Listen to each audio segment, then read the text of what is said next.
உங்களுக்கு டீத்ல பெயின் இல்லை, கம்ஸ்ல ப்ராப்ளம் இல்லை, ஓரல் ஹெல்த் நல்லா தான் இருக்கு. அதுக்காக டென்டிஸ்ட் செக்கப் ஸ்கிப் பண்ணலாம்னு நினைக்கிறீங்களா? இந்த டெசிஷன் கரெக்டா? வாங்க இந்த வீடியோவில் நம்ம பார்க்கலாம். இது வேர்ல்ட் ஓரல் ஹெல்த் டே 2025க்கான 20 days 20 dental myth buster series day 14. நீங்க ரெகுலரா பிரஷிங்கும் ஃபிளாஷிங் பண்றதுனால உங்களோட ஓரல் ஹெல்த்ல எந்த ப்ராப்ளமும் இல்லாம இருக்கலாம். ஆனா ஏதாவது ஏர்லி சிம்டம்ஸ் ஆன cavities, come diseases and oral cancer நீங்க மிஸ் பண்ணிடலாம். ஆனா இதுவே நீங்க ரெகுலரா டென்டல் செக்அப் நீங்க பண்ணிக்கிட்டீங்கன்னா எல்லா ப்ராப்ளம்ஸும் ஏர்லியராகவே டிடெக்ட் பண்ண முடியும். கம் ஹெல்த்தையும் நீங்க ப்ராப்பரா மெயின்டைன் பண்ணிக்கலாம். பெயின் இல்லைன்னா கூட 6 months ஒரு தடவை உங்க டென்டிஸ்ட்டை நீங்க விசிட் பண்ணலாமே. More than 50% of the adults gum டிசீஸோட சிம்டம்ஸ் தெரியாமலே டென்டல் இஷ்யூஸை ஃபேஸ் பண்றாங்க அப்படின்னு ரிசர்ச் சொல்லுது. So no oral health issue, no dental checkup அப்படிங்கிறது wrong.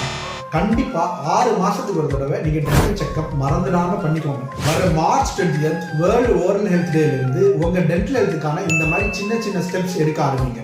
They'll be helpful for your teeth and for your smile.